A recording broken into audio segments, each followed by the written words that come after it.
Hi mga palangga! Good morning! Kamusta ang lahat? Welcome back again sa aking YouTube channel. So for today's video mga palangga, gusto kong i-share sa inyo ang mga pagkain na mayroon si McDonald's Pinas na wala si McDonald's Canada. Okay? So start tayo mga palangga sa kanin, Chicken Joy, at saka spaghetti. Ayan. So, yun yung mga pagkain na wala kay McDonald's Canada. Nung unang araw ko dito mga palangga, naloka ako kasi yun yung gusto ko sanang kainin. Yun pala, walang rice dito, tapos Chicken Joy, wala ring spaghetti.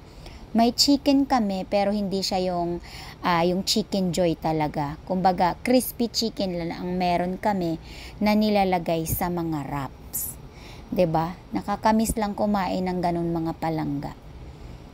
So, dito naman, ang pinakagusto ko is yung soft drinks nila mga palangga. Refillable yung cup mo.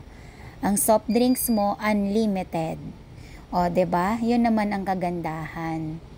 Kasi pwede kang mag-refill ng kahit ilang ilang baso pang i-refill mo. Pwede ka pang mag-take out. Di kagaya diyan sa atin, 'di ba? Punong-puno pa ng yellow yung baso mo. Minsan hindi mo na malasahan yung soft drinks. Dito naman, cup lang ang ibibigay namin sa isang guest. Siya na bahala maglagay siya ng ice or hindi. 'Di ba? Tapos, dito, pinagkainan mo, ligpit mo, tapon mo. Diyan naman sa atin, pinagkainan mo, iiwanan mo kasi may tagalinis. So, dito naman, wala. Kumbaga, iiwan mo lang yung pagkain mo dyan, pinagkainan mo. Yung tray mo, may magliligpit na crew. Dito naman, ikaw mismo, ang gumamit niyan, yung pinagkainan mo, ikaw mismo magtapon sa basurahan. O, 'di ba? May table service din naman kami dito mga palangga, pero more on sa mga senior lang, sa mga buntis, at saka sa yung may mga baby. Di kagaya naman dyan sa Pilipinas na isi-serve talaga ng isang service crew ang iyong pagkain sa table kasi may number sila na hawak. Ayan, sa amin naman, tatawagin yung number nila, tas ikaw mismo ang kukuha doon sa front counter, tapos dadalhin mo sa iyong table. Ayan. Tapos, ang alam ko rin, kapag cashier ka dyan, ikaw mismo magbibilang nung till, nung benta nyo ng araw na yon na ikaw yung nag-cashier. Tapos, si manager or si supervisor, andyan lang ata nakatingin. Ikaw yung magbibilang.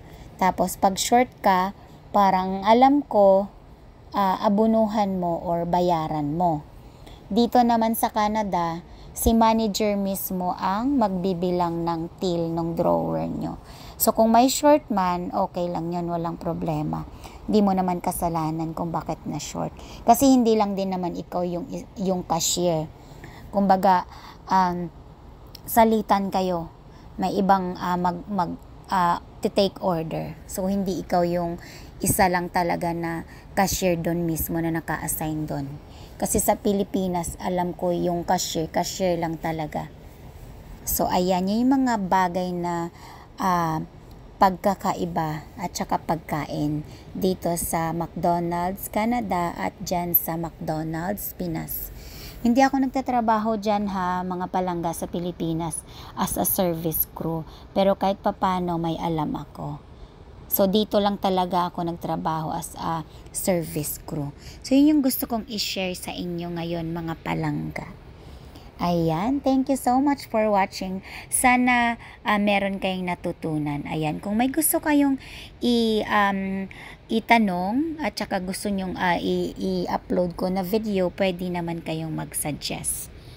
Okay, hanggang sa susunod mga palangga. Kita-kits tayo sa lahat ng aking mga subscribers, sa aking mga Facebook followers, maraming salamat po. Sana hindi kayo magsawa sa panonood, okay? Hanggang sa susunod, kita-kits tayo. Halong kamo mga palangga. See you again on my next vlog. Bye!